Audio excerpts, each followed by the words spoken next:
자, 기도하겠습니다. 우리의 구원이 되시며 능력이 되신 하나님, 주의 사랑을 날마다 체험하며 살아가는 은혜를 감사하는 시간이 되게 해주신 걸 감사합니다. 특별히 오늘은 맥주감사절로 지킵니다. 겨울을 이겨내고 봄에 자라 결실하게 된 보리를 거두며 주께 감사했던 믿음의 선조들이 지켰던 절기입니다.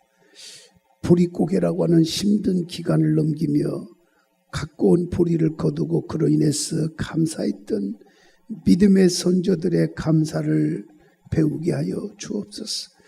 그때는 지금보다 풍족하지 않았습니다. 그때는 지금보다 편안한 삶을 살지 못했습니다. 하지만 그때가 지금보다 더 감사했을 것을 기억합니다. 우리의 감사의 조건이 이부에 있지 않음을 보여주는 일이 아닐 수가 없습니다. 이제 우리의 입술이 감사로 넘쳐나게 하여 주시고, 오늘도 주신 말씀이 감사로 뜨겁게 달구어져서 진정 감사를 통해서 기적의 역사가 생활 속에서 감사는 이들마다 일어나게 하여 주옵소서. 예수님의 이름으로 기도하옵나이다. 아멘. 어떤 사람이 얼굴이 막 아주 구겨졌다고 그럽니다. 얼굴이 구겨졌어요. 옆 사람 보세요. 구겨진 얼굴 있는가 보세요. 얼굴이 많이 구겨졌어요. 주름살이 생기고 성형수술에도 안 될 정도로 너무너무 구겨졌어요.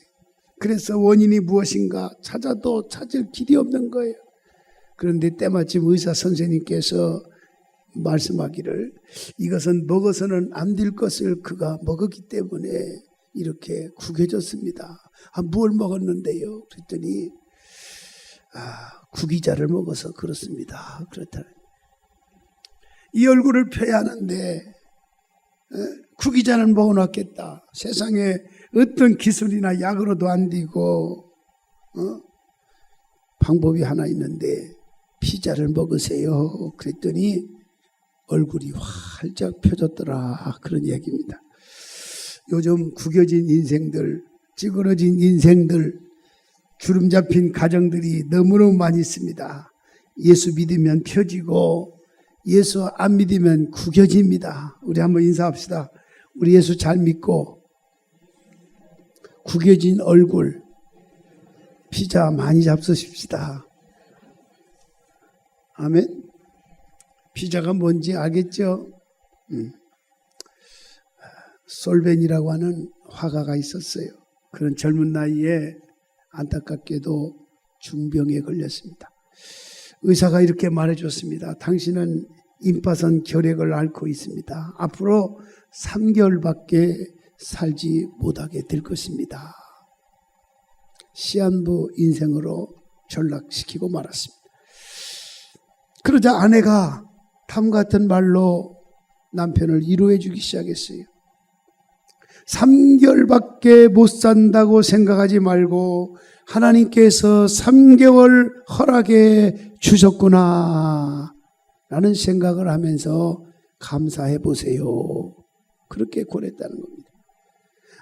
아무도 원망하지 맙시다. 천금 같은 기간을 가장 아름답게 삽시다. 3개월은 당신에 있어서 천금 같은 기간입니다. 우리 먼저 3개월이나 허락하신 하나님께 감사합시다. 이 말에 그가 용기를 얻어서 솔맨은 그 기간 동안에 열심히 살기로 작정하고 그림을 그리기 시작했습니다. 그가 그린 그림 중에는 예수님의 얼굴이란 그런 작품이 있습니다. 이 그림은 유명해져서 수백만 장이 인쇄되었습니다. 그렇게 감사하면서 긍정적으로 3개월밖에 살지 못하는 인생 어쩌나가 아니라 하나님께서 나에게 그래도 3개월이라고 하는 기간을 축복으로 허락해 주셨다. 이렇게 생각하면서 3개월 동안의 긍정적인 마인드를 가지고 감사하는 마음을 가지고 그렇게 했더니 그의 생명은 계속해서 연장이 되었고 병원에서 그의 모든 병마가 깨끗해졌다라고 하는 통보를 받게 되었다고 하는 것입니다. 할렐루야. 여러분, 감사는 감사할 것이 있어서 감사하는 것이 아니라 감사하니까 감사할 일이 생기게 되더라. 그런 말이. 감사는 기적을 만듭니다. 감사의 절기는 1년에 2번, 특히 크게 2번 나눠지죠. 맥주감사주일과 추수감사주일로 지켜집니다. 특별히 절기를 지키는 이유는 뭐냐? 감사를 자주 잊어버리고 살기 때문에 감사를 잊어버리지 말고 살아가라 라고 하는 영적인 의미를 담고 있다고 하는 사실입니다. 여러분, 감사할 때 기쁨이 있습니다. 감사할 때 구겨진 얼굴이 피자 안 먹어도 활짝 펴지는 역사가 일어납니다. 감사할 때 축복의 통로가 됩니다. 그래서 오늘 본문에 유대의 3대 절기가 나오죠. 6월절, 77절, 초막절. 그런데 6월절은 뭐냐? 이스라엘 백성들이 애굽노예 생활에서 해방되어진 것을 기념해서 드려지는, 지키는 절기라면, 초막절은 이스라엘 백성들이 집도 없고 광야에서 텐트를 치고 자던 때를 기억하면서 기념하는 그런 절기로 지키고 있습니다. 77절은 맥주절, 초실절 혹은 오순절이라고 말하기도 합니다. 왜 77절이라고 하느냐? 6월절이 끝난 후 7주가 끝난 다음 날 곡식을 처음에 거두어진 그런 수확의 첫 단을 하나님께 드리는 절기로 그렇게 세워진 것입니다. 맥주절은 물론 보리를 거두는, 그래서 맥주, 하나님께 드리기 때문에 물론 맥주절이라고 했습니다만은 한국교회는 보리, 밀 등을 수확하고 하나님께 감사하는 맥주절로 지키게 되어서 매년 7월 첫 주에 맥주 감사주일을 지키는 것입니다. 근데 우리는 보리 농사도 안 지는데 이 말이 무슨 말이냐면 6개월 동안에, 반년 동안에 하나님께서 일용할 양식고 곡식 거두게 하고 아무 탈 없도록 하나님이 붙잡아 주시고 지켜주신 은혜를 기억하면서 살아가게 하기 위해서 맥주 감사절로 우리가 드려지는 것입니다. 그래서 본문에 이렇게 증거합니다. 내게 복을 주신 대로 헤아리며 감사함으로 맥주절을 지키라. 그렇게 명령하고 있는 것입니다. 그렇다면 복을 주신 대로 어떻게 감사해야 되느냐? 복을 주시는 대로 자원하는 마음으로 감사해야 된다. 복을 주신 대로. 복 주신 것을 인정한다면, 복 주신 것을 인정하고 깨달아진다면 자원적으로 감사하게 되는 것입니다. 누가 상대방에게 나에게 도움을 주고 유익을 주고 힘이 되어줬으면 그 사람의 마음을 잊어버리면 안 됩니다. 그 사람의 도움을 줬던 분의 모든 삶을 잊어버리면 안 되듯이, 그래서 자원한 마음으로 그 사람에 대해서 뭐라고 감사할까, 어떻게 감사할까, 이런 마음으로 하는 것이 진정한 감사인 것입니다. 가난한 가정에서 태어나서 무수한 고난 끝에 정말 백화점 왕이 되고 재무장관이 되고 미국의 10대 재벌가가 되고 YMCA 창설자가 된 존 워너 메이커라고 하는 사람이 있습니다. 존 워너 메이커라고 하는 사람은 예배당을 건축하고 봉헌식에서 눈물을 흘리면서 말합니다. 내가 주일학교에 다니던 어린 시절 모두가 줄을 서서 감사 예물을 바치는데 저는 줄을 쓸 수도 없었습니다. 왜냐하면 너무 가난했기 때문입니다. 그래서 나는 빈손으로 온 것이 괴로워서 주일학교 끝나고 오후에 벽돌 굽는 아버지 공장으로 찾아가서 그 이야기를 하면서 벽돌이라도 한 수레 주세요 라고 했습니다. 그리고 그것을 가지고 목사관을 찾았습니다. 그러자 잠버드 목사님이 내게 손을 얹고 축복을 마음껏 해주었습니다. 그 후 30년이 지난 오늘 나는 하나님의 축복으로 단독으로 100만 달러의 예배당을 짓게 되었으니 이 은혜가 어찌 말로다 감사하지 않을 수 있겠습니까? 그런 간증의 내용입니다. 할렐루야. 오늘 본문 10절에 보니까 내 하나님 여호와 앞에서 77절을 지키되 내 하나님 여호와께서 내게 복을 주신 대로 내 힘을 헤아려 자원하는 예물을 드리고 내 힘을 헤아려라고 하는 말이 뭡니까? 억지로가 아니라 자원하는 예물을 의미합니다. 그런데 자원한 예물은 베풀어준 하나님의 은혜에 대해 감사한 마음이 담겨진 예물을 의미합니다. 자원하는 마음으로 드리되 감사하는 마음으로 드리라. 감사하는 마음으로. 하나님께서 받으시는 예물의 기준은 물질이 많고 적음이 아니라 그 마음 속에 진정으로 감사하는 마음이 우러나오는 진정한 마음을 주님은 읽기를 원하고 있다는 것이죠. 그래서 하나님은 억지로 인색함으로 하지 말라. 하나님께 복을 받은 대로 자원하는 마음으로 드려야 된다. 그런 말입니다. 자원하는 마음으로. 자원하는 마음을 통해서 하나님께 구체적인 감사를 좀 표현하자는 것입니다. 감사를, 하나님의 은혜의 감사를 좀 구체적으로 표현해 보자는 겁니다. 상대방을 사랑하면 내가 상대방을 이렇게 사랑한다고 표현해 보자는 겁니다. 감사하는 마음이 있으면 그 상대방에 대해서 감사하는 마음을 좀 표현해 보자는 겁니다. 표현이 없는 사랑, 표현이 없는 감사는 진정한 사랑이 아니고 진정한 감사가 될 수가 없다고 하는 것입니다. 마음속의 감사도 중요합니다. 하지만 표현된 감사가 인생을 더욱더 풍요롭게 만들어간다고 하는 사실인 것입니다. 둘째로 감사는 즐거운 마음으로 드려야 된다는 거죠. 즐거운 마음으로 드립시다. 즐거운 마음으로 십자가를 지고 갑시다. 즐거운 마음으로 헌신하는 자가 되십시다. 즐거운 마음으로. 아멘. 이 아름답게 꽃을 갖고는 뭐 여러분 누가 하시는지 아시겠지만 얼굴에 꽃이 피었어요. 꽃까지. 즐거운 마음으로. 교회 와보니까, 저녁물에 와보니까 그냥 계속 종일 이렇게 막 꽃을 만지고 가꾸고 즐거운 마음. 이걸 누가 하란다고 해서 해요? 하라고 하면 더 안 하더라고요. 사람들 심리가. 즐거운 마음으로. 즐거운 마음으로 청소하고 즐거운 마음으로 헌신하고. 할렐루야. 우리 즐거운 마음으로 해야 된다. 즐거운 마음으로.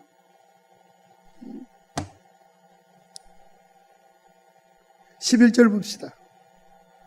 너와 내 자녀와 노비와 내 성중에 있는 레인과 및 너희 중에 있는 객과 고아와 과부와 함께 네 하나님 여호와께서 자기 이름을 두시려고 택하신 곳에서 네 하나님 여호와 앞에서 즐거워할지니라 라고 말씀했습니다. 하나님은 우리가 즐겁게 사는 걸 원하십니다. 여러분이 행복하게 사는 걸 원하십니다.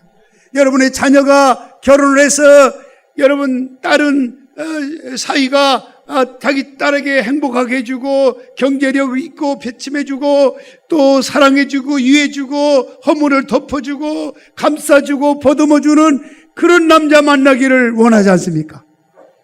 또 여러분 아들이 있으면 그런 며느리를 만나기를 원하지 않습니까? 하나님도 바로 뭘 원하느냐? 여러분이 행복해지는 걸 원합니다. 즐거워하는 것을 원합니다. 기쁨으로 사는 걸 원합니다. 구기자 먹어서 구겨진 얼굴이 아니라 피자와 같이 얼굴이 확 피어지는 모습을 보기를 원하고 있다는 것입니다.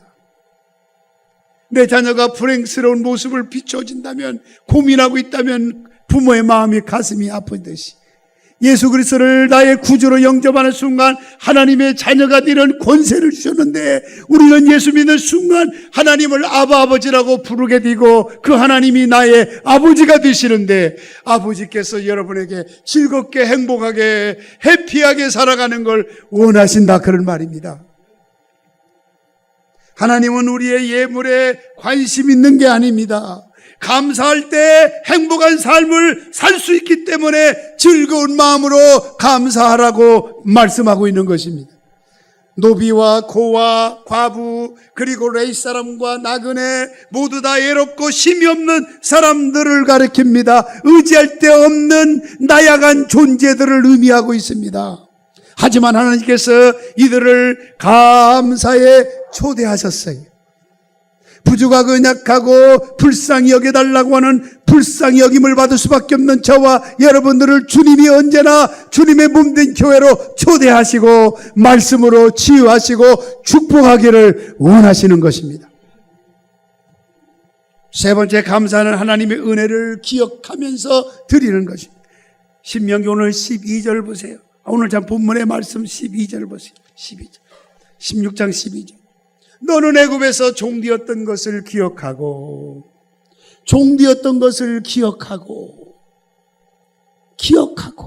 과거에 보잘것없고 나약하고 연약하고 힘들게 살아왔던, 병들면서 살아왔던 과거를 기억하고 하나님이 지금 베풀어준 은혜를 생각하며 이 규례를 지켜 행할지어다.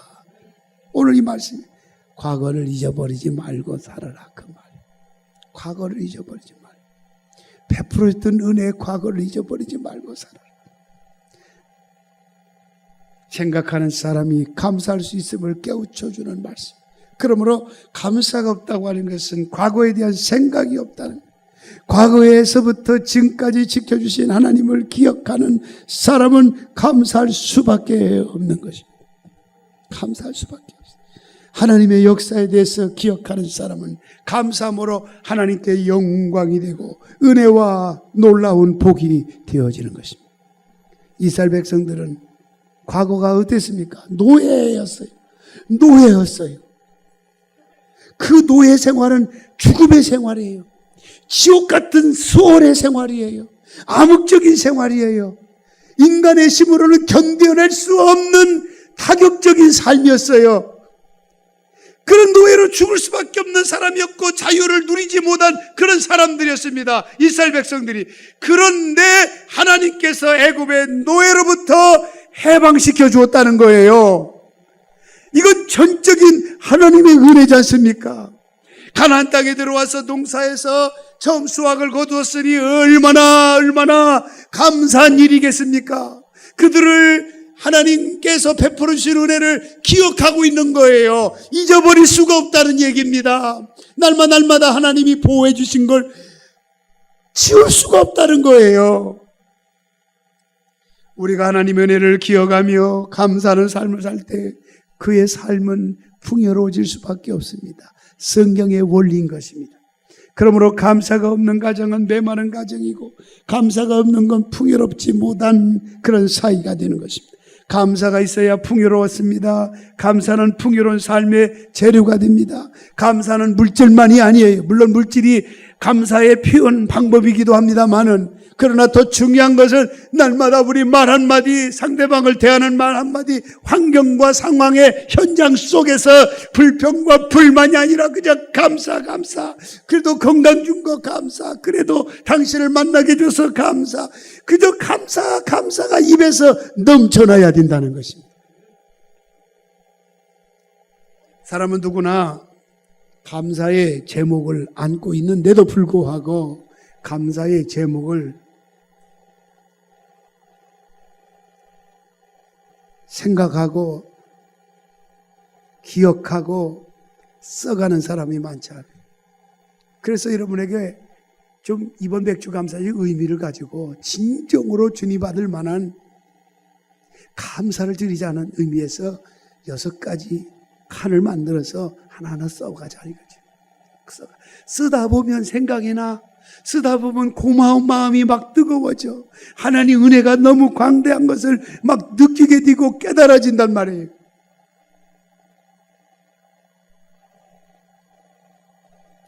감사하는 사람에게 감사가 쌓입니다. 불평하는 사람에게는 고통이 쌓입니다. 하나님께 감사하는 사람이 하나님을 기쁘시게 할 수 있고 하나님께 영광을 올려드릴 수가 있는 것입니다. 다시 말하면 감사한 만큼 믿음이 생기고 감사한 만큼 기쁨이 생기고 감사한 만큼 평강이 넘치게 되는 것입니다. 감사한 만큼이죠. 사람들은 종류가 다양하지만 만났다 하면 누구 만났다 하면 입에서 나온 말이 감사의 반대가 나오는 사람이 습관화된 사람이에요. 축복 받을 수가 없어요. 입에서 나오면 그냥 감사한 말만, 긍정적인 말만 하세요. 여러분의 자녀까지도 영향을 받아요. 스포철 목사님은 불행할 때 감사하면 불행이 끝난다. 형통할 때 감사하면 형통이 연장이 된다. 그렇게 말했어요. 감사한다고 환경이 바뀌지 않을 수 있어요. 그러나 감사할 때 우리의 자신이 바뀌어. 오늘만 감사하는 절기가 아니라 7월 한 달 맥주 감사절로 삼아서 자원하며 감사하십시오. 즐거워하며 감사하세요. 은혜를 기억하며 감사하십시오. 그것이 바로 여러분에게 기적의 축복의 통로가 되기 때문에 그렇습니다. 이제부터 여러분들이 잘 되기를 원합니다. 행복해지기를 원합니다. 즐겁게 살기를 원합니다. 평강이 넘치기를 원합니다. 전능자도 원하시고 부족한 종도 원하고 우리 모두가 원하는 바입니다. 그러므로 이번 기회에 감사하는 마음을 가지고 차원에서 드리고 즐거운 마음으로 드리고 더 나아가서 그 하나님의 은혜를 기억하면서 감사하는 그런 뜨거운 절기로 삼아서 여러분의 삶의 현장에 깜짝 놀랄 만한 일들이 많이 보여지고 생겨나기를 주님의 이름으로 축원합니다. 기도하겠습니다. 하나님 감사해요. 감사해요. 감사할 일이 생각만 하면 넘치는데 왜 생각을 못했는지, 왜 기억하며 살지 못했는지 어리석었던 지난 날을 용서하여 주옵소서. 감사할 때 기적이 있고 축복의 통로가 되고 감사할 때 놀라운 일들이 일어나는 것을 깨달았습니다. 이제부터 감사하는 마음으로 살아가게 하여 주옵소서. 예수님의 이름으로 기도하옵나이다. 아멘.